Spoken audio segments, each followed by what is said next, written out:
Alright guys, so we're going to look into the derivative of sine x. So we're going to use the first principle. I'm going to write the first principle. So the first principle states that the derivative of a function is nothing but the limit as h tends to 0 of that function, right?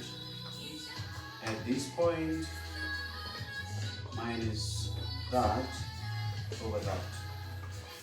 So in a nutshell, the derivative of a function is just the limit of this quotient of the difference there.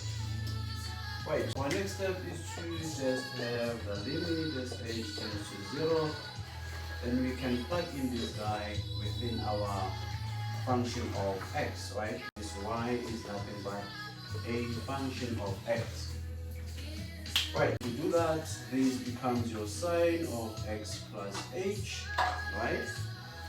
Then minus your sine of x all over your h, which is your step size, right?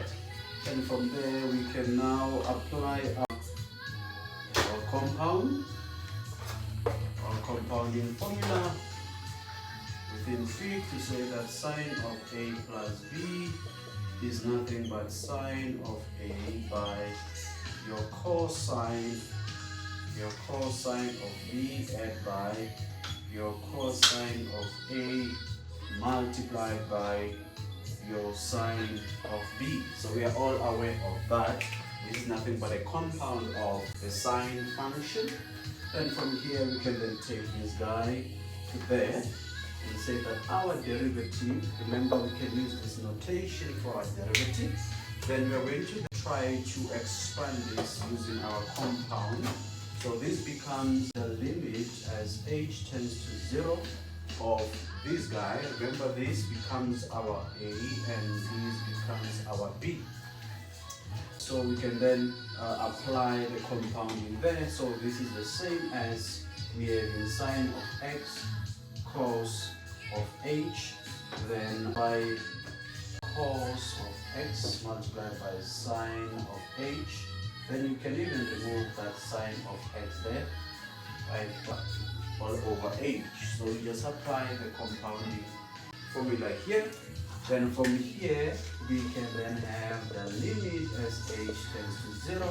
Then I'm just going to try and group my terms here, which has a common factor. So I'm going to have the sine of x, then remove your sine of x, then add by this guy here, which is your cos of x sine of h all over h. I hope that is clear. Right, then from here we can then try to play out as well there, and we have the limit as h tends to 0. Let's see here, we have this common factor, which is the sine. So we take out the sine of x, then the remainder here will just be the cosine. Remove your 1. And this one will just maintain it like that. So we have our cos of x multiplied by your sine of h, right? So this whole thing is over h, right? So I hope that is clear.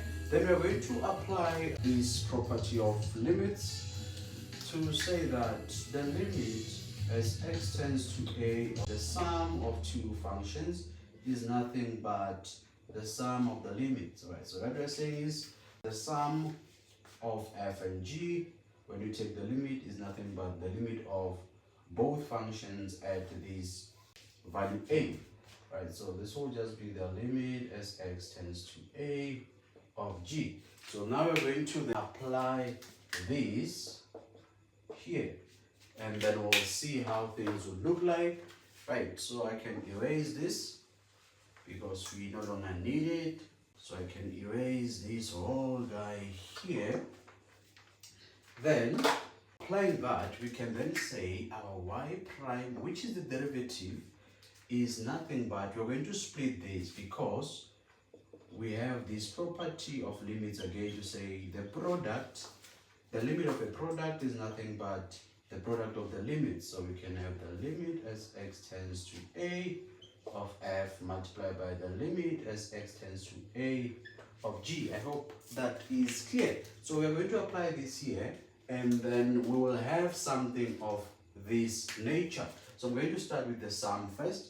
So this is going to be the limit as h tends to 0 of the sine of x, then into your cosine of h minus 1 all over h. I'm going to split this now.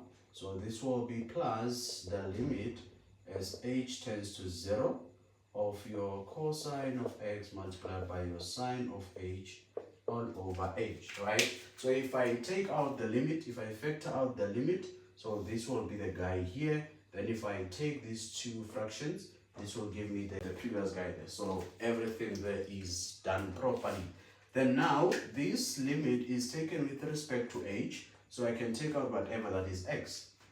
If I take out this guy, this becomes sine of x, then take the limit as h tends to 0 of this, which is with respect to h. This guy is all over h. I can do the very same thing here. This is a function of x, and this limit is taken with respect to h, so I can have plus, take out the cosine, then have the limit as h tends to 0 of the sine of h over h.